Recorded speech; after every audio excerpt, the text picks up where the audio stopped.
കൃഷ്ണായ വാസുദേവായ ദേവകീനന്ദനായ ച നന്ദഗോപകുമാരായ ഗോവിന്ദായ നമോ നമഃ. എല്ലാ പുണ്യാത്മാക്കൾക്കും എൻ്റെ വിനീതമായ നമസ്കാരം. ഭാഗവതം ദശമസ്കന്ധത്തില് ഭഗവാന്റെ ബാലലീലകളാണ് നാം ചർച്ച ചെയ്തുകൊണ്ടിരിക്കുന്നത്. ഭഗവാനെ വിഷം പുരട്ടി പാല് കൊടുത്തു കൊല്ലാൻ ശ്രമിച്ച പൂതനയ്ക്ക് മോക്ഷം കൊടുത്തു. അടുത്ത ശകടാസുരനെ വധിച്ചു. അടുത്ത തൃണാവർത്തനെയും വധിച്ചു. അത് കഴിഞ്ഞ ക്ലാസ്സിൽ നാം പഠിച്ചു. പിന്നെ ഒരു ദിവസം യശോദ ഭഗവാനെ മുലപ്പാലൂട്ടിക്കൊണ്ടിരുന്നപ്പോൾ ഭഗവാൻ കോട്ടുവായിടുകയും യശോദ വായിലേക്ക് നോക്കിയപ്പോൾ ആ 14 ലോകങ്ങളും സൂര്യചന്ദ്ര നക്ഷത്രാദികളും ലോകത്തിലെ സകല ചരാചരങ്ങളെയും വായിൽ കാണുകയും ചെയ്യുന്നു. അപ്പൊ അങ്ങനെ ഭഗവാന്റെ അത്ഭുത ലീലകൾ ആണ് നമ്മൾ കണ്ടുകൊണ്ടിരുന്നത്. ഇന്നിപ്പോ നമുക്ക് ചർച്ച ചെയ്തേണ്ടത് ഭഗവാന്റെ നാമകരണമാണ്. യദുകുല ആചാര്യനായ ഗർഗമുനി എത്തി ഭഗവാന്റെയും ബലരാമന്റെയും നാമകരണം നടത്തുന്നു. അതാണ് ഇന്നത്തെ ഭാഗത്തിൽ പഠിക്കേണ്ടത്. അത് കഴിഞ്ഞിട്ട് ഉള്ള ബാലലീലകളുണ്ട്. അത് അടുത്ത ക്ലാസ്സിൽ. ഇന്നത്തെ ക്ലാസ്സിൽ ഭഗവാന്റെ നാമകരണമാണ് നാം പഠിക്കാൻ പോകുന്നത്. നമുക്ക് ഭാഗവത പഠനം ആരംഭിക്കാം. ഓം നമോ ഭഗവതേ വാസുദേവായ. ശ്രീമദ് ഭാഗവതം ദശമസ്കന്ധഃ അഥ അഷ്ടമോധ്യായഃ. ശ്ലോകം 1. ശ്രീശുക ഉവാച ഗർഗപുരോഹിതോ രാജൻ യദൂനാം സുമഹാതപാഃ പ്രജം ജഗാമ നന്ദസ്യ വസുദേവ പ്രചോദിതഃ. പദച്ഛേദം. ഗർഗഃ പുരോഹിതഃ രാജൻ യദൂനാം സുമഹാതപാഃ വ്രജം ജഗാമ നന്ദസ്യ വസുദേവ പ്രചോദിതഃ. അന്വയാർത്ഥം നോക്കാം. രാജൻ, ഹേ രാജാവേ. ശ്രീശുക മഹർഷി പരീക്ഷത്തിനോട് പറയുകയാണ്, ഹേ രാജാവേ, യദൂനാം യദുക്കളുടെ പുരോഹിതഃ, യദുക്കളുടെ പുരോഹിതനാണ്. ആരാണ്? സുമഹാതപാഃ, ഏറ്റവും മഹത്തായ തപസ്സോട് കൂടിയവനും ആയ ഗർഗഃ, ഗർഗമുനിയാണ്. ജ്യോതിശാസ്ത്ര വിശാരദനാണ് ഗർഗമുനി. ഏറ്റവും വലിയ തപസ്വിയുമാണ് ഗർഗമുനി. ഗർഗമുനിയെ ഇങ്ങോട്ട് അയച്ചതാരാണ്? വസുദേവനാണ്. അപ്പൊ ഗർഗമുനിക്ക് അറിയാം ഈ കുഞ്ഞ് ആരാണ് എന്ന്. ഗർഗമുനിക്ക് അറിയാം വസുദേവന്റെ മകനാണ് എന്നെല്ലാം അറിയാം. അപ്പൊ വസുദേവനാണ് യദുക്കളുടെ ആചാരം അനുസരിച്ച് നാമകർമ്മം ചെയ്യാൻ വേണ്ടി ഇവിടെ അയക്കുന്നത്.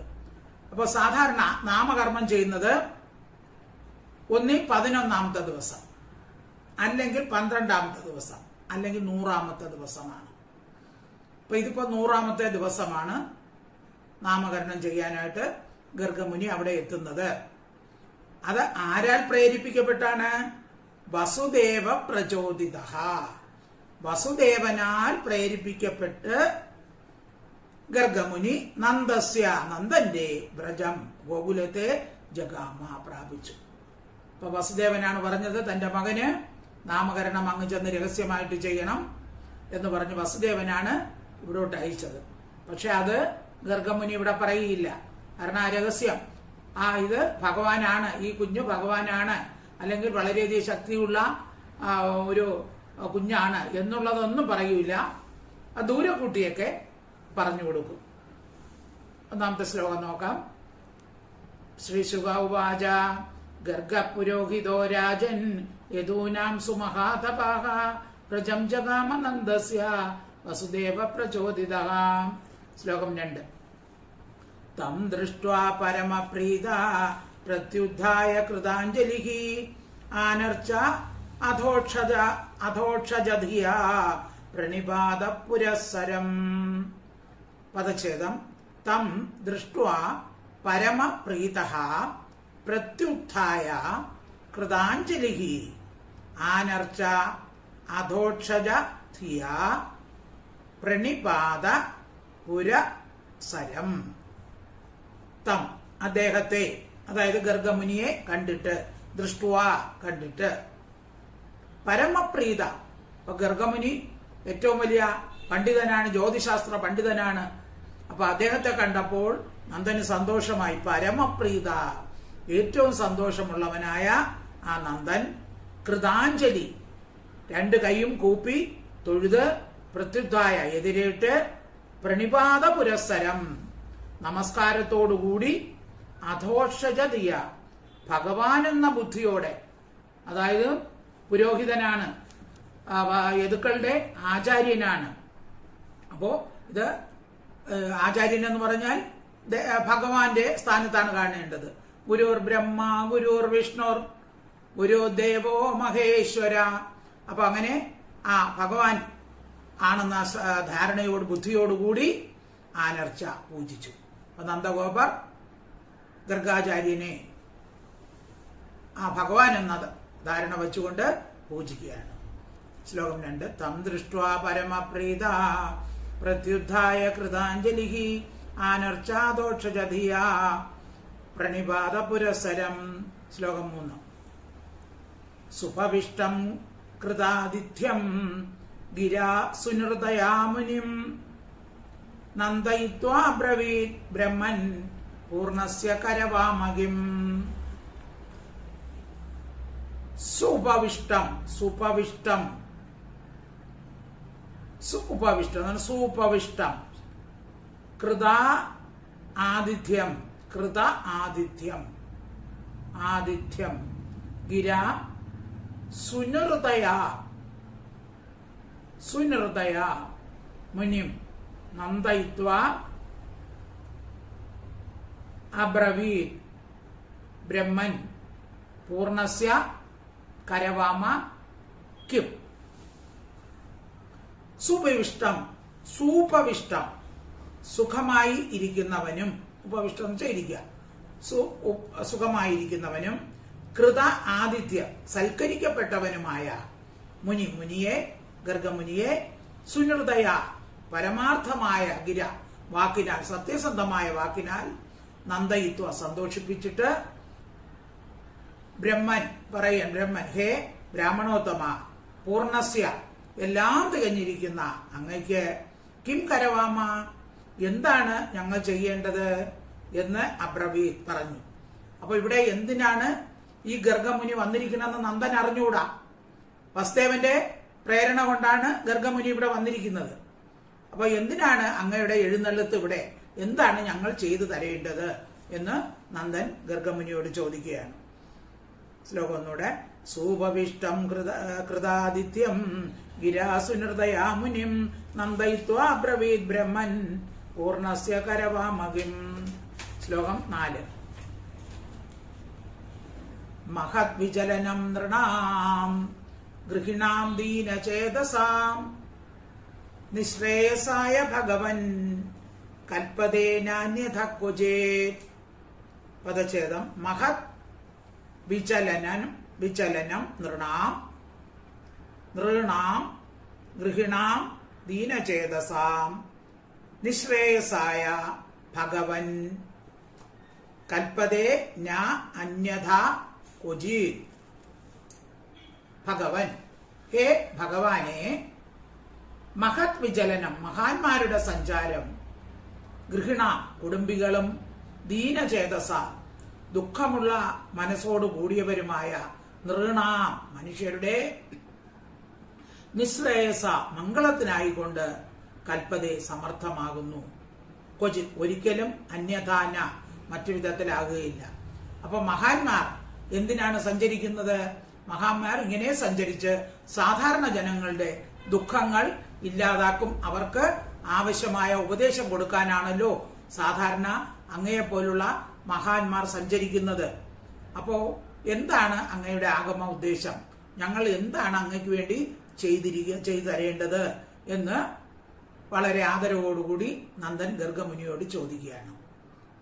ശ്ലോകം ഒന്നുകൂടെ. മഹത് വിചലനം നൃണാം ഗൃഹിണാം ദീനചേതസ നിശ്രേയസായ ഭഗവൻ കൽപ്പതേനാന്യഥ ക്വചേത്.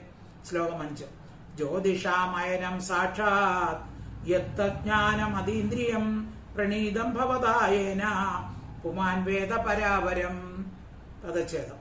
ജ്യോതിഷാം അയനം സാക്ഷാത് യത് തത് ജ്ഞാനം അതീന്ദ്രിയം പ്രണീതം ഭവതാ യേന പുമാൻ വേദ പരാവരം. അതീന്ദ്രിയം, ഇന്ദ്രിയങ്ങളെ അതിക്രമിച്ചതായ ജ്ഞാനം, അറിവ്, യത് യാതൊന്നോ, തത് ജ്യോതിഷാമയനം, ആ ജ്യോതിശാസ്ത്രം സാക്ഷാത് ഭവത നിന്തിരി വെടിയാൽ തന്നെ പ്രണീതം നിർമ്മിക്കപ്പെട്ടിരിക്കുന്നു. അതായത് ഗർഗമുനി ജ്യോതിശാസ്ത്ര ഗ്രന്ഥം രചിച്ചിട്ടുണ്ട്. ഗർഗ ഹോര എന്ന ഗ്രന്ഥം പ്രസിദ്ധമാണ്, ജ്യോതിശാസ്ത്ര ഗ്രന്ഥമാണ്. അപ്പോൾ അങ്ങ് ജ്യോതിശാസ്ത്രങ്ങളിലെ സാക്ഷാത് ജ്യോതിശാസ്ത്രം എന്ന് പറയുന്നത് അങ്ങയാൽ തന്നെ നിർമ്മിക്കപ്പെട്ടതാണ്. ഏതൊന്നുകൊണ്ട് പുമാൻ പുരുഷൻ പരാവരം ഭൂത ഭവിഷ്യത് കാര്യത്തെ വേദ അറിയുന്നു. അപ്പോൾ ആ ജ്യോതിശാസ്ത്ര ഗ്രന്ഥം ഈ ഗർഗമുനിയാണ് എഴുതിയത്. അപ്പോൾ ആ ഗ്രന്ഥം വായിച്ചിട്ട് അറിഞ്ഞിട്ടാണ് ആൾക്കാർ ഭൂത ഭവിഷ്യത് കാര്യങ്ങളെ പറ്റി മനസ്സിലാക്കുന്നത്. അപ്പോൾ അങ്ങയ്ക്ക് വേണ്ടി അതുകൊണ്ട് ഞങ്ങൾ എന്താണ് ചെയ്തു തരേണ്ടത്? അങ്ങ് മഹാപണ്ഡിതനാണെന്നൊക്കെ അറിയാം. ശ്ലോകം ഒന്നുകൂടെ നോക്കാം.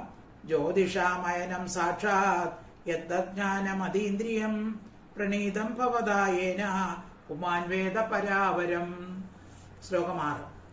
ത്വം ഹി ബ്രഹ്മവിദാം ശ്രേഷ്ഠ സംസ്കാരാൻ കർത്തൃമർഹസി ബാലയോർ അനയോർ നൃണാം ജന്മനാ ബ്രാഹ്മണോ ഗുരുഹു.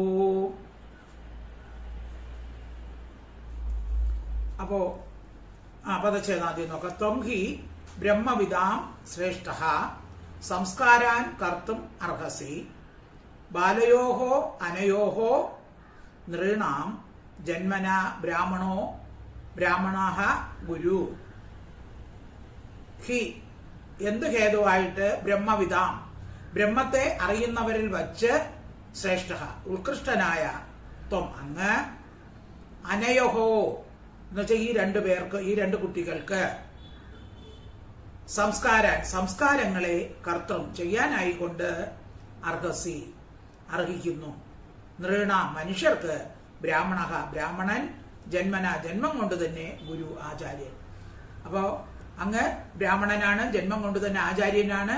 അപ്പൊ എന്റെ ഈ രണ്ട് മക്കൾക്ക് ഒന്ന് നാമകരണം ചെയ്താൽ കൊള്ളാമായിരുന്നു എന്ന് പറയാണ്. നാമകരണത്തിനാണ് വന്നതെന്ന് നന്ദൻ അറിഞ്ഞുകൂടാം.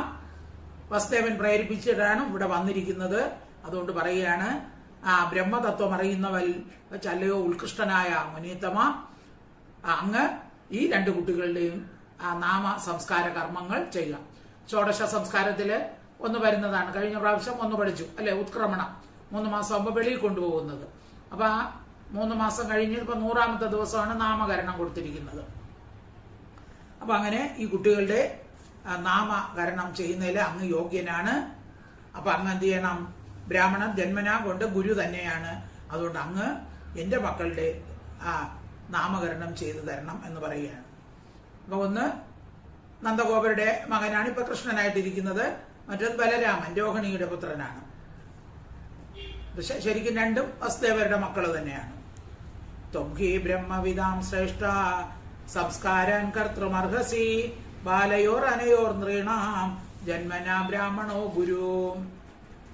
ശ്ലോകം 7. ഗർഗ ഉവാച യദൂനാമഹമാചാര്യ ഖ്യാതശ്ച ഭുവി സർവദാ സുതം മയാ സംസ്കൃതം തേ മന്യതേ ദേവകീ സുതം. അപ്പൊ ഇത്രയും നന്ദൻ പറഞ്ഞപ്പോൾ അടുത്ത് ഗർഗമുനി പറയുന്നതാണ്. യദൂനാം അഹം ആചാര്യഃ ഖ്യാതഃ ച ഭുവി സർവദാ സുതം മയാ സംസ്കൃതം തേ മന്യതേ ദേവകീ സുതം. ഇപ്പൊ പറയാണ്, യദൂനാം അഹം ആചാര്യഃ, അഹം യദൂനാം ആചാര്യഃ, ഞാൻ ആരാണ്? അഹം ഞാൻ യദൂനാം യദുക്കളുടെ ആചാര്യഃ ആചാര്യൻ ഗുരുവാകുന്നു. ഭുവി ഭൂമിയിൽ സർവദാ എപ്പോഴും ഖ്യാതഃ പ്രസിദ്ധനും ആകുന്നു. മയ എന്നാൽ സംസ്കൃതം സംസ്കരിക്കപ്പെട്ട തേ നിന്റെ സുതം പുത്രനെ ദേവകീ സുതം ദേവകീ പുത്രനാണെന്ന് മന്യതേ കംസൻ വിചാരിക്കും. അപ്പോൾ ഞാൻ പേരിട്ടാൽ കംസൻ വിചാരിക്കും ഇത് ദേവകിയുടെ 8ാമത്തെ പുത്രൻ എവിടെയോ ജനിച്ചിട്ടുണ്ടെന്ന് യോഗമായാദേവി പറഞ്ഞല്ലോ. അപ്പോൾ ഞാൻ നിന്റെ ഈ മകന് പേരിട്ടാൽ കംസൻ എന്ത് വിചാരിക്കും? ഇത് ദേവകീ പുത്രനാണെന്ന് വിചാരിക്കും. അപ്പൊ അവിടെ ദേവകീ പുത്രനാണ് എന്നുള്ള ഒരു ധ്വനിയും കൂടെ അവിടെ വരെയാണ് അല്ലെ. പറയാതെ നേരിട്ട് പറയാതെ തന്നെ പറയുകയാണ് അവിടെ ചെയ്യുന്നത്. അപ്പൊ ഈ പുത്രന് നാമകരണാദികൾ ചെയ്താൽ കംസൻ ഉടനെ വിചാരിക്കും ഇത് ദേവകിയുടെ പുത്രനാണ്. കാരണം എന്താണ്? യദുക്കളുടെ ആചാര്യനാണ് ഞാൻ.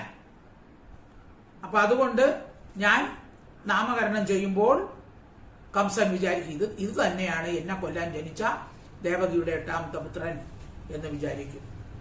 ശ്ലോകം 8 കംസ ശ്ലോകം ഒന്നുകൂടെ വായിച്ചിട്ട് യദൂനാമഹമാചാര്യ ഖ്യാതശ്ച ഭുവി സർവദാ സുതം മയാ സംസ്കൃതം തേ മന്യതേ ദേവകീ സുതം. ശ്ലോകം 8 കംസ പാപമതി സഖ്യം തവ ചാനകദുന്ദുഭേ ദേവക്യാം അഷ്ടമോ ഗർഭോ ന സ്ത്രീ ഭവിതുമർഹതി.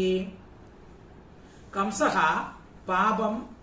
പാപമതിഹി സഖ്യം തവ ച ആനകദുന്ദുഭേഃ ദേവക്യ അഷ്ടമഃ ഗർഭഃ ന സ്ത്രീ ഭവിതും അർഹതി. പാപമതി പാപത്തിൽ ബുദ്ധിയോടുകൂടിയ കംസൻ ആനകദുന്ദുഭേ വസുദേവനും തവാച്ച നിനക്കും സഖ്യം ബന്ധുത്വത്തെയും ദേവക്യാഹ ദേവകിയുടെ അഷ്ടമഹ 8ാമത്തെ ഗർഭം സ്ത്രീ ഭവതു സ്ത്രീയായിട്ട് ഭാവിക്കാൻ ഞാൻ അർഹിക്കുന്നില്ല. അപ്പൊ നിനക്കും വസുദേവനും തമ്മിലുള്ള സഖ്യം ലോകത്തിലെല്ലാവർക്കും അറിയാം. അപ്പൊ ദേവകിയുടെ 8ാമത്തെ ഗർഭം സ്ത്രീയായി വരികയില്ല, അത് പുരുഷൻ തന്നെ ആയിരിക്കും എന്ന അശരീര വാക്കുണ്ടായല്ലോ. ദേവകിയുടെ 8ാമത്തെ പുത്രനല്ലേ കംസനെ കൊല്ലോ എന്ന് പറഞ്ഞത്. അപ്പോ അവിടെ ദേവി പറഞ്ഞു എന്നെ കൊന്നിട്ട് കാര്യമില്ല എന്ന് പറഞ്ഞു. നിനക്ക് ശത്രു ഒരിടത്ത് ജനിച്ചു എന്നും പറഞ്ഞു. അപ്പൊ അത് ദേവകിയുടെ പുത്രനാണ് ആയിരിക്കും എന്ന് കംസൻ ആലോചിക്കും. അപ്പൊ ഞാൻ നാമകരണം ചെയ്താൽ ഉടനെ കംസൻ വിചാരിക്കും ഇത് തന്നെയാണ് ദേവകിയുടെ പുത്രൻ എന്ന് വിചാരിക്കും. അപ്പോ എന്ത് ചെയ്യും? കംസൻ വന്ന് ഈ കുട്ടിയെ കൊല്ലും. അപ്പൊ ഈ പ്രവൃത്തി വളരെ അനുചിതമായി വരികയില്ലേ എന്ന് ഗർഗൻ നന്ദനോട് ചോദിക്കുകയാണ്. ദേവക്യ അഷ്ടമോ ഗർഭോ ന സ്ത്രീ ഭവിതും അർഹസി. ദേവകിയുടെ 8ാമത്തെ പുത്രൻ സ്ത്രീയായി ഭാവിക്കാൻ അർഹിക്കുന്നില്ല. ശ്ലോകം 8 കംസപാപമതി സഖ്യം തവചാനകദുന്ദുഭേ ദേവക്യാഷ്ടമോ ഗർഭ ന സ്ത്രീ ഭവിതുമർഹതി. ശ്ലോകം 9 ഇതി സഞ്ചിന്തയൻ ശ്രുത്വാ ദേവഗീതാരികാവചഃ അഭിഹന്ത ആഗതാ ശങ്ക തർഹി തന്നോ അനയോ മഹാൻ. ഇതി സഞ്ചിന്തയൻ ശ്രുത്വാ ദേവകീ ദാരികാവചഃ അഭി ഹന്ത ആഗത ശങ്കഃ തർഹി തന്നോ അനയഃ മഹാൻ. ഇതി അപ്പോ ഗർഭസ്ത്രീയായിട്ട് ഭവിക്കാൻ അർഹിക്കുന്നില്ല എന്നും ഇത് എന്ന് വെച്ചാൽ എന്നും സഞ്ചിന്തയൻ നന്നായി ആലോചിച്ചിട്ട് ദേവകി ദാരികാവച ദാരിക എന്ന് വെച്ചാൽ പുത്രി ദേവകിയുടെ പുത്രിയുടെ വാക്കിനെ അതായത് ആ യോഗമായ ദേവിയുടെ വാക്കിനെ ശ്രുത്വ കേട്ടിട്ടും ആഗത ശങ്ക ഉണ്ടായ ശങ്കയോട് കൂടുവാനായിട്ട് ഹന്താബി ഹനിക്കുമെങ്കിൽ തർഹി എന്നാൽ അത് നഹ നമ്മളുടെ മഹത്തായ അനയഹ ആലോചനക്കുറവ് സ്യാദായി വരും. അപ്പൊ ഞാൻ നാമകരണം ചെയ്തിട്ട് പോയി കഴിഞ്ഞാൽ ഉടനെ തന്നെ കംസ വിചാരിക്കും അപ്പൊ ദേവകിയുടെ പുത്രൻ എന്ന് പറഞ്ഞത് ഇത് തന്നെയാണ് എന്ന് വിചാരിക്കും. കാരണം നേരത്തെയുള്ള അനുഭവം ഉണ്ടല്ലോ, പൂതനെ അയച്ചു, ഒരു കുഞ്ഞാണ്, ആ പൂതനയെ കൊല്ലുന്നു, അടുത്ത് തൃണാവർത്തനെ ശകടാസുരനെ എല്ലാവരെയും കൊല്ലുകയാണ്. അപ്പോ എന്തായാലും ഈ കുഞ്ഞ് സാധാരണ കുഞ്ഞല്ല, ഇതായിരിക്കും ദേവകിയുടെ പുത്രൻ എന്ന് കംസൻ വിചാരിച്ച് ഇതിനെ കൊല്ലാൻ തീരുമാനിക്കും. ഇതി സഞ്ചിന്തയൻ ശ്രുത്വാ ദേവഗീതാരികാവജഃ അഭിഹന്താഗത ശങ്ക തർഹി തന്നോ അനയോ മഹാൻ. ശ്ലോകം 10. നന്ദ ഉവാച അലക്ഷിതേസ്മിൻ രഹസി മാമകൈരപി ഗോവ്രജേ കുരു ദ്വിജാതി സംസ്കാരം സ്വസ്തിവാചനപൂർവകം. പദച്ഛേദം. അലക്ഷിതേ അസ്മിൻ രഹസി മാമകൈഹി അപി ഗോവ്രജേ കുരു ദ്വിജാതി സംസ്കാരം സ്വസ്തി വാചന പൂർവകം. അസ്മിൻ ഗോവ്രജേ, ഈ ഗോകുലത്തിൽ മാമകൈഹി അപി, എന്റെ സംബന്ധികളാൽ കൂടി അലക്ഷിതേ, കാണപ്പെടാത്തതായ രഹസ്യ നിർജ്ജന സ്ഥലത്ത് വച്ച് സ്വസ്തി വാചന പൂർവകം, മംഗളവാചകത്തോടുകൂടി ദ്വിജാതി സംസ്കാരം, ദ്വിജാതികൾക്ക് ആവശ്യമായ സംസ്കാരത്തെ കുരു ചെയ്താലും. അപ്പൊ നന്ദൻ പറഞ്ഞു, അപ്പൊ നമുക്ക് എല്ലാവരും അറിയത്തക്ക വിധത്തില് നടത്തണ്ട, രഹസ്യമായിട്ട് ഈ കുട്ടികളുടെ നാമകരണ നടത്താം, ആരും അറിയണ്ട. സ്വസ്തി വാചകമൊക്കെ മംഗളവാചകമൊക്കെ ചെയ്തുകൊണ്ട് ഇവർക്ക് ആവശ്യമായ സംസ്കാരം വലിയ ആഘോഷമായിട്ട്, സാധാരണ പേരിടലെന്ന് വലിയ ആഘോഷമായിട്ട് നടത്തും. ഇപ്പൊ ആരും അറിയാതിരിക്കാൻ വേണ്ടി നമുക്ക് പകൽ സമയത്ത് രഹസ്യമായിട്ട് ഒരു സ്ഥലത്ത് കൊണ്ടുവച്ച് നടത്താം. അപ്പോ ഗോപന്മാരൊക്കെ എവിടെ പോവും? പശുക്കളെയും കൊണ്ട് കാട്ടിൽ പോവും. അപ്പൊ അതുകൊണ്ട് അവരാരും അറിയുകയില്ല, നമുക്ക് രഹസ്യമായിട്ട് നടത്താമെന്ന് നന്ദഗോപർ അറിയിക്കുന്നു. 10. അലക്ഷിതേസ്മിൻ രഹസി മാമകൈരപി ഗോവ്രജേ കുരുദിജാതി സംസ്കാരം സ്വസ്തിവാചന പൂർവകം. ശ്രീശുകം പറയാണ്. ശ്രീശുകവാച ഏവം, ശ്ലോകം 11. ഏവം സംപ്രാർത്ഥിതോ വിപ്ര സ്വചികീർഷതമേവ ചകാര നാമകരണം ഗൂഢോ രഹസി ബാലയോഹോ. ഏവം, ഇപ്രകാരം സംപ്രാർത്ഥിത, ഏറ്റവും പ്രാർത്ഥിക്കപ്പെട്ട, വിപ്രഹ, ബ്രാഹ്മണൻ, സ്വചികീർഷിതം ഏവ, താൻ ചെയ്യാൻ ആഗ്രഹിച്ച തന്നെ ഇരുന്ന തത് നാമകരണം, ആ വിധത്തിലുള്ള നാമകരണം, ഗൂഢഹ, ആരും അറിയാത്തവനായി, രഹസി, ഏകാന്തത്തിൽ, ബാലയോഹോ, 2 ബാലകന്മാർക്കും ചകാര ചെയ്തു.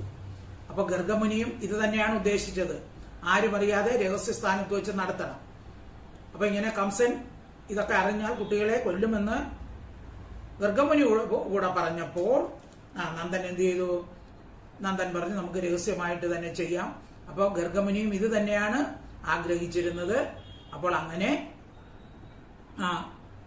2 ഭഗവാന്മാരുടെയും നാമകരണം ചെയ്യാൻ അവർ തീരുമാനിച്ചു. അപ്പൊ ഇവിടെ ബാലയോഹോ എന്ന് പറഞ്ഞിരിക്കുന്നത്, ഇവിടെ 2 പേരും ജനിച്ചിരിക്കുന്നത് അവരുടെ മാഹാത്മ്യത്തെ പുറത്ത് അറിയിക്കാതെയാണ്. ഭക്തന്മാരെ അനുഗ്രഹിക്കാനും ദുഷ്ടന്മാരെ നിഗ്രഹിക്കുവാനുമായിട്ടാണ് ഭഗവാൻ ഇങ്ങനെ ബാലഭാവം സ്വീകരിച്ചിരിക്കുന്നത്. ഒന്നും വേണ്ട, ബാലഭാവത്തിൽ തന്നെ എത്ര പേരെ കൊന്നു അല്ലെ? ആദ്യം കൊന്നത് ഒരു സ്ത്രീയാണ്. രാമാവതാരത്തിൽ ഭഗവാൻ ആദ്യം താടകയാണ് കൊന്നത്. ഇവിടെയോ അവിടെ രാക്ഷസയായ പൂതനെയാണ് കൊല്ലുന്നത്. പിന്നെ ഏതായപ്പോ 1 വയസ്സാവുമ്പോ 2 അസുരന്മാരെ, അങ്ങനെ 3 പേരെ കൊന്നിരിക്കുകയാണ്. ശ്ലോകം ഒന്നൂടെ. ഏവം സംപ്രാർത്ഥിതോ വിപ്ര സ്വചികീർഷിതമേവ തത് ചകാര നാമകരണം ഗൂഢോ രഹസി ബാലയോഹോ. ഗർഗ ഉവാച. ശ്ലോകം 12. അയം ഹി രോഹിണി പുത്രോ രമയൻ സുഹൃദോ ഗുണൈഃ ആഖ്യാസ്യതേ രാമൈതി ബലാധിക്യാത് ബലം വിദോ യദൂനാമഭൃതത് ഭാവാത് സംഘർഷണം ഉശന്ത്യുതാം. പദച്ഛേദം പറയാം. അയം ഹി രോഹിണീപുത്രഃ രമയൻ സുഹൃതഃ ഗുണൈഃ ആഖ്യാസ്യ തേ രാമ ഇതി ബലാധിക്യാത് ബലം വിദുഃ യദൂനാം അപൃഥക് ഭാവാത് സംഘർഷണം ഉശന്തി മുദാ. അയം ഹി രോഹിണീ പുത്രോ. അപ്പൊ ആദ്യം ഞാൻ ആർക്കാണ് നാമകരണം ചെയ്യാൻ പോകുന്നത്? രോഹിണീ പുത്രനാണ് മൂത്തവൻ. അപ്പൊ രോഹിണീ പുത്രനാണ്.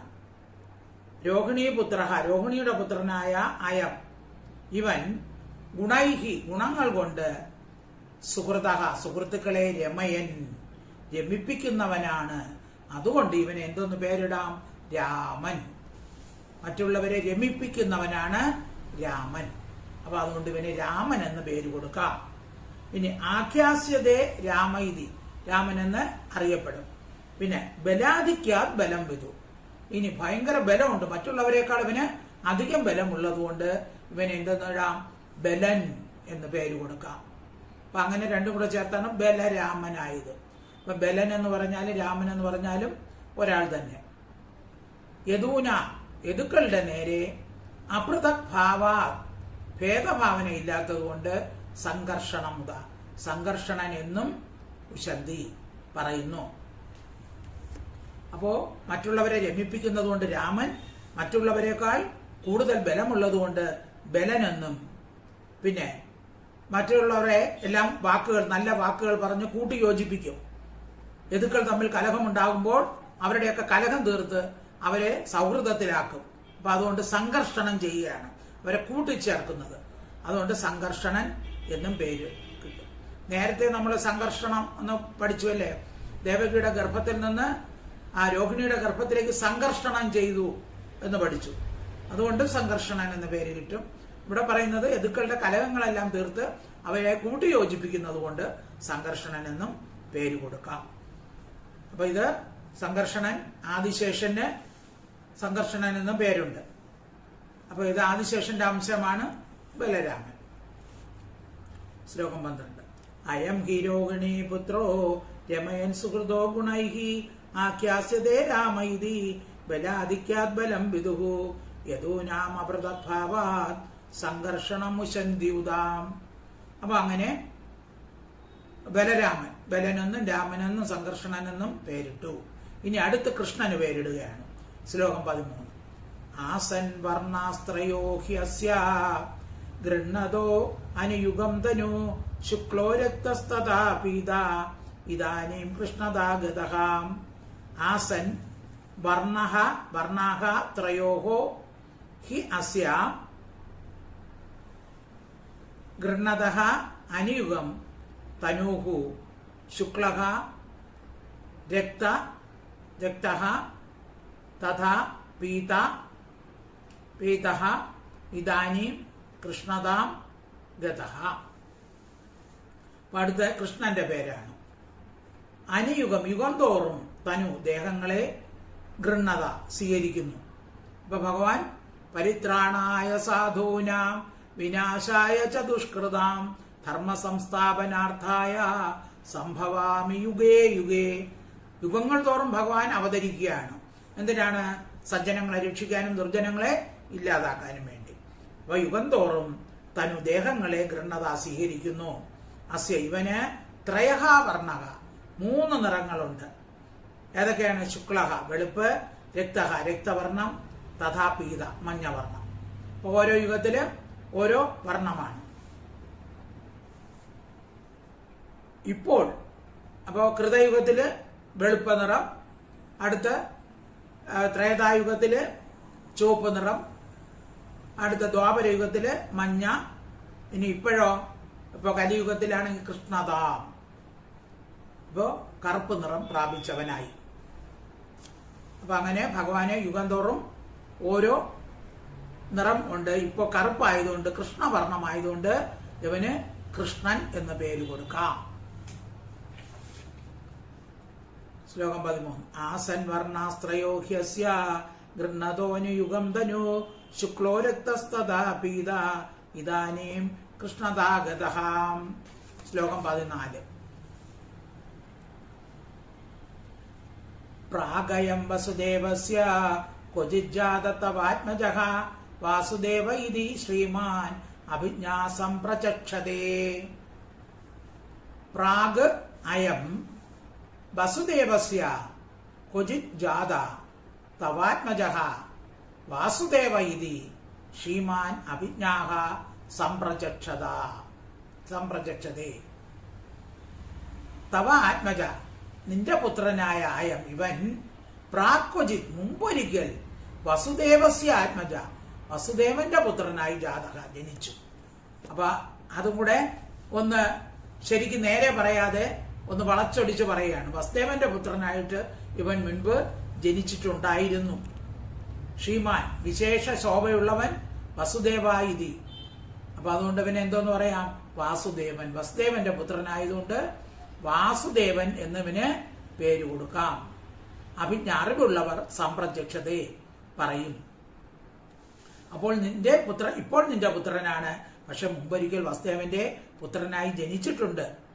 അപ്പൊ ഏറ്റവും സുന്ദരനായിരിക്കുന്ന ഇവന്റെ അവസ്ഥകൾ അറിയുന്ന ജ്ഞാനികൾ ഇവന് വാസുദേവൻ എന്ന് പേരിടും.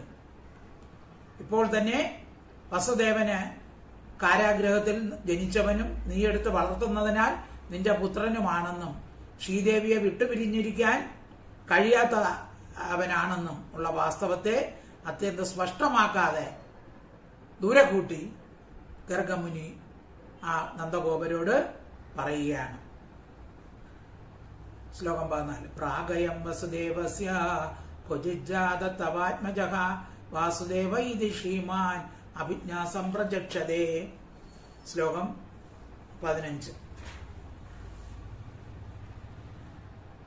ബഹൂനി സന്ധി നാമാനി രൂപാണി ച സുദസ്യതേ ഗുണകർമാനി രൂപാണി താന്യഹം വേദനോ ജനാഹാം.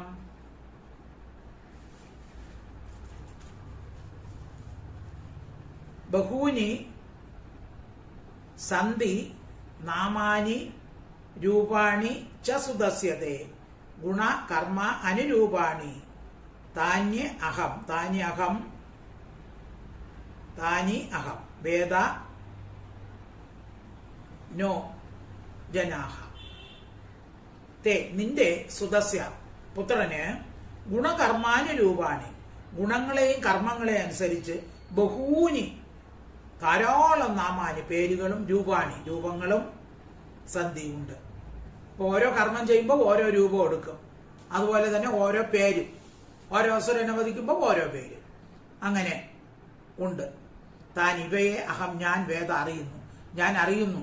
അപ്പൊ ഞാനിപ്പോ 2-3 പേരിട്ടു. ഈ പേരുകളൊന്നും അല്ല, ഇനി ഓരോ കർമ്മം അനുസരിച്ച് നിന്റെ പുത്രന് പല പേരുകൾ വരും എന്നും കൂടെ പറഞ്ഞു കൊടുക്കുകയാണ്.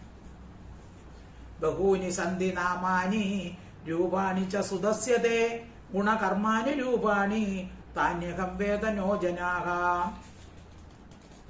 ശ്ലോകം 16. യേശവാശ്രയ അധ്യ ആധാസ്യ ഗോകുല നന്ദനഃ അനേന സർവദുർഗാണി ദുർഗാണി യൂയം അഞ്ജസ്തരിഷ്യതാം.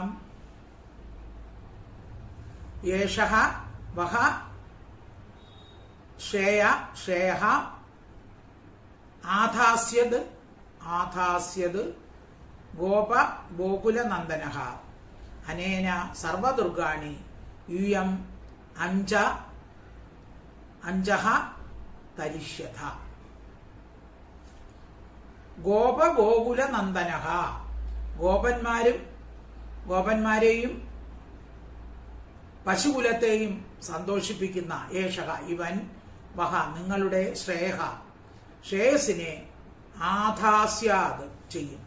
ഇവൻ നിങ്ങൾക്ക് ഈ വ്രജവാസികൾക്ക് ശ്രേയസ്കരമായ കാര്യങ്ങളെല്ലാം ചെയ്യും. യൂയം നിങ്ങൾ അനേന ഇവനെ കൊണ്ട് സർവദുർഗാണി സകല സങ്കടങ്ങളെയും അഞ്ജഹ പ്രയാസം കൂടാതെ തരീക്ഷ്യത കടക്കും. അപ്പൊ നിങ്ങൾക്ക് ഇടയ്ക്കിടയ്ക്ക് ഉണ്ടാകുന്ന എല്ലാ പ്രയാസങ്ങളെയും ഇവൻ തരണം ചെയ്തു തരും. അപ്പൊ ഭഗവാന്റെ മാഹാത്മ്യത്തെ നേരിട്ട് പറഞ്ഞില്ല, ഇത് ഭഗവാനാണെന്നൊന്നും പറഞ്ഞില്ല, പക്ഷെ പറഞ്ഞു നിങ്ങൾക്ക് നേരിടുന്ന ദുഃഖങ്ങളെ എല്ലാം ഇവ അപ്പോഴപ്പോഴ് ഇല്ലാതാക്കി തരും. നിങ്ങളുടെ ശ്രേയസിനെയും യശസ്സിനെയും ഇവൻ വർദ്ധിപ്പിക്കും. ശ്ലോകം 16. യേശവാശ്രയ ആധാസ്യ ഗോകുലനന്ദന അനേന സർവദുർഗാണി യൂയം അഞ്ജതരിഷ്യത. ശ്ലോകം 17. പുരാനേന വ്രജപദേ സാധവോ ദസ്യു പീഡിതാഹ അരാജകേ ലക്ഷ്യമാണ ജിഗുർദസ്യൂൻ സമേധിതാഹ. വ്രജപദേ പുര അനേന വ്രജപദേ സാധവഃ ദസ്യു പീഡിതാഹ അരാജകേ ലക്ഷ്യമാണ ജിഗുഹു ദസ്യൂൻ സമേധിതാഹ. വ്രജപദേ, ഹേ വ്രജത്തിന്റെ നായകനെ, പണ്ട് അരാജകെ രാജാവില്ലാതിരുന്നപ്പോൾ ദസ്യുപീഡിത ദുഷ്ടന്മാരാൽ ഉപദ്രവിക്കപ്പെട്ട സാധുക്കൾ അനേന ഇവനാൽ രക്ഷിക്കപ്പെടുന്നവരും സമേധിത വർദ്ധിക്കപ്പെടുന്നവരുമായി ദസ്യുൻ ദുഷ്ടന്മാരെ ജിഗുഹു ജയിച്ചു. അപ്പോ രാജ്യത്തെ രക്ഷിക്കാൻ രാജാവില്ലാതിരിക്കുമ്പോൾ എന്തെയും ദുഷ്ടന്മാരുടെ ഉപദ്രവ നിമിത്തം ദുഃഖിച്ചരായ സാധുക്കളെ മുൻ ജന്മത്തിൽ ഇവൻ രക്ഷിച്ചിട്ടുണ്ട്. അവർക്ക് വേണ്ടുന്ന ബലത്തെ ഐശ്വര്യത്തെയൊക്കെ ഇവൻ നൽകിയിട്ടുണ്ട്. പിന്നെ സാധുക്കളുടെ ഐശ്വര്യത്തെ വർദ്ധിപ്പിക്കും. അവരെ ഉപദ്രവിക്കുന്ന ദുർജനങ്ങളെ മുഴുവൻ ഇവൻ ജയിച്ചിരിക്കുന്നു. അതാണ് പരിത്രാണായ സാധൂനാം വിനാശായ ച ദുഷ്കൃതാം ധർമ്മ സംസ്ഥാപനാർത്ഥായ സംഭവാമി യുഗ യുഗം തോറും ഇങ്ങനെ ഭഗവാൻ അവതരിച്ചുകൊണ്ടേയിരിക്കും. ഭഗവാൻ എന്ന് പറയാതെ ഇവൻ മുൻജന്മത്തിൽ ഇങ്ങനെയൊക്കെ ചെയ്തിട്ടുണ്ട് എന്നൊക്കെ പറഞ്ഞു കൊടുക്കുകയാണ്. 17 പുരാണേന പ്രജപദേ സാധവോ ദസ്യു പീഡിതാഹ അരാജകേ ലക്ഷ്യമാണ ജിഗുർദസ്യൂൻ സമേധിതാഹ. ശ്ലോകം 18 യേതസ്മിൻ മഹാഭാഗ പ്രീതിം കുർവന്തി മാനവാഹ നാരയേ അഭിഭവത്യേതാൻ വിഷ്ണുപക്ഷാൻ ഇവാസുരാഹ. പദച്ഛേദം യഹ ഏതസ്മിൻ മഹാഭാഗാഹ പ്രീതിം കുർവന്തി മാനവാഹ ന അരയോ അതന്നാരയോഹോ ന അരയഃ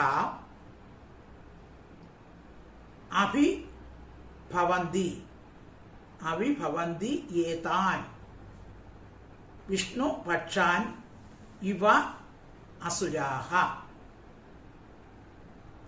അന്വയാർത്ഥം നോക്കാം. ഏതസ്മിൻ ഇവനിൽ മഹാഭാഗ്യമുള്ളവരായ മാനവാഹ ഏതു മനുഷ്യൻ പ്രീതിയെ കുർവന്തി ചെയ്യുന്നുവോ ഏതാൻ ഇവരെ അരേഹ ശത്രുക്കൾ വിഷ്ണുപക്ഷാൻ വിഷ്ണുവിന്റെ കൂട്ടുകാരെ അസുരായിവ അസുരന്മാരെന്ന പോലെ ന അഭിവദന്തി ഉപദ്രവിക്കുന്നില്ല. അപ്പോ മനുഷ്യര് ഇവനിൽ ഭക്തി ഉള്ളവരായി ഭവിക്കുകയാണെങ്കിൽ ശത്രുക്കൾക്ക് അവരെ ഉപദ്രവിക്കാൻ സാധിക്കുകയില്ല. അതായത് ഭഗവാന്റെ ഭക്തന്മാരിൽ ഇവനിൽ ഭക്തിയുള്ളവരെ ഭക്തിയുള്ളവരൊക്കെ ആർക്കും ശത്രുക്കളിൽ നിന്ന് ഒരു ഉപദ്രവവും ഉണ്ടാവുകയില്ല. ന അരയഹ ശത്രുക്കൾ വിഷ്ണുപക്ഷത്തുള്ള കൂട്ടരെ അസുരന്മാരെന്ന പോലെ ഉപദ്രവിക്കുന്നില്ല. അപ്പോൾ വിഷ്ണു തന്നെയാണ് നിങ്ങളുടെ പുത്രനായി ജനിച്ചിരിക്കുന്നത്. അതുകൊണ്ട് എന്ന് നേരെ പറയുന്നില്ല. കംസൻ തുടങ്ങിയ ശത്രുക്കൾക്ക് ഇനിമേൽ നിങ്ങളെ ഉപദ്രവിക്കാൻ സാധിക്കുകയില്ല എന്ന് പറഞ്ഞു കൊടുക്കുകയാണ്. അപ്പൊ ഇവനിൽ ഭക്തി ഉണ്ടാവണമെന്ന്. അപ്പൊ ഭക്തി തന്നെയാണ് ഹേതു. നിങ്ങൾ ഭഗവാനിൽ ഭക്തി ഉണ്ടായിരിക്കണം. അപ്പൊ നിങ്ങളെ ആരും ശത്രുക്കൾ ഉപദ്രവിക്കുന്നില്ല. ശ്ലോകം 18 ഏതസ്മിൻ മഹാഭാഗ പ്രീതിം കുർവന്തി മാനവാഹ നാരയോ അഭിഭവന്ത്യേതാൻ വിഷ്ണുപക്ഷാനിവാസുരാം. ശ്ലോകം 19 തസ്മാൻ നന്ദാത്മജോയം തേ നാരായണ സമോ ഗുണൈഃ ശ്രിയാ കീർത്താനുഭാവേന ഗോപായ സ്വസമാഹിതഃ. തസ്മാൻ നന്ദാത്മജഃ അയം നാരായണ സമഃ ഗുണൈഃ ശ്രിയാ കീർത്യാ അനുഭാവേന ഗോപായ സ്വ സമാഹിതഃ. തസ്മാത് നന്ദാത്മജോയം തസ്മാൻ നന്ദാത്മജ തസ്മാത് നന്ദാത്മജോയം തസ്മാത് അതുകൊണ്ട് നന്ദാഹേ നന്ദ ശ്രീ കൊണ്ടും കീർത്തി കൊണ്ടും അനുഭാവേന പ്രഭാവം കൊണ്ടും ഗുണൈഹി ഗുണങ്ങൾ കൊണ്ടും തേ അയം ആത്മജ ഈ നിന്റെ പുത്രൻ നാരായണ സമ വിഷ്ണു തുല്യനാണ്. സമാഹിത ശ്രദ്ധയോടുകൂടി ഗോപായാസ്വ രക്ഷിച്ചു കൊള്ളുക. അപ്പൊ ഇവൻ എല്ലാ ഗുണങ്ങൾ കൊണ്ടും എല്ലാം വിഷ്ണു തുല്യൻ തന്നെയാണ്, ഐശ്വര്യം കൊണ്ടും എല്ലാം. അതുകൊണ്ട് അവനെ ശ്രദ്ധയോടുകൂടി നിങ്ങൾ സംരക്ഷിക്കണം.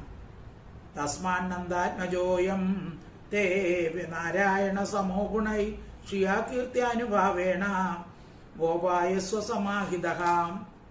ശ്ലോകം 20. ഇത്യാത്മനം സമാദിശ്യ ഗർഗേ ച സ്വഗൃഹം ഗതേ നന്ദപ്രമുദുദയമേനെ ആത്മാനം പൂർണ്ണമാശിഷ. ഇതി ആത്മാനം സമാദിശ്യ ഗർഗേ ച സ്വഗൃഹം ഗതേ നന്ദഃ പ്രമുദിതോ മേനെ ആത്മാനം പൂർണ്ണം ആശിഷ. ഇതി ഇപ്രകാരം ആത്മാനം ആത്മാവിനെ കുറിച്ച് സമാദിശ ഉപദേശിച്ചിട്ട് ഗർഗൻ സ്വഗൃഹം ഗതേ സ്വന്തം ഗൃഹത്തിലേക്ക് പോയപ്പോൾ പ്രമുദിത സന്തുഷ്ടനായ നന്ദൻ ആത്മാനം തന്നെ ആശിഷുകളാൽ പൂർണ്ണം നിറഞ്ഞവനായിട്ട് മേനെ വിചാരിച്ചു. ഇത് ശ്രീശുകൻ പറഞ്ഞതാണ്. ആത്മസ്വരൂപനായ കൃഷ്ണന്റെ പരമരഹസ്യത്തെ ഈ വിധം അസ്പഷ്ടമായും കുറച്ച് സ്പഷ്ടമായി ഒക്കെ ഗർഗമുനി പറഞ്ഞു. അപ്പോൾ എന്നിട്ട് ഗർഗൻ എന്ത് ചെയ്തു? സ്വഗൃഹത്തിലേക്ക് പോയി. അപ്പോ നന്ദന് വളരെ സന്തോഷമായി. കാരണം എന്താണ്? തന്റെ പുത്രന്റെ മാഹാത്മ്യം ആ ഗുരുമുഖത്തിൽ നിന്ന് കേട്ടല്ലോ. അത് കേട്ടപ്പോൾ നന്ദന് സന്തോഷമായി. അപ്പോ അധികം സന്തോഷിച്ചു. തന്റെ സകല ആശകളും സാധിച്ചു. ഇനി ഒന്നും സാധിക്കേണ്ടതില്ല എന്ന് നന്ദൻ വിചാരിക്കുകയും ചെയ്തു. അപ്പൊ അങ്ങനെ ഭഗവാന്റെ നാമകരണമാണ് നാം ഇന്ന് പഠിച്ചത്. ബാക്കിയുള്ള ബാലലീലകളൊക്കെ നമുക്ക് അടുത്ത ക്ലാസ്സിൽ പഠിക്കാം. സർവത്ര ഗോവിന്ദ നാമ സങ്കീർത്തനം. ഗോവിന്ദ ഹരി ഗോവിന്ദ. കൃഷ്ണ ഹരേ ജയ കൃഷ്ണ ഹരേ ജയ കൃഷ്ണ ഹരേ ജയ കൃഷ്ണ ഹരേ കൃഷ്ണ ഹരേ ജയ കൃഷ്ണ ഹരേ ജയ കൃഷ്ണ ഹരേ ജയ കൃഷ്ണ ഹരേ. ഹരി ഓം തത്സത് ഹരി ഓം തത്സത് ഹരി ഓം തത്സത്.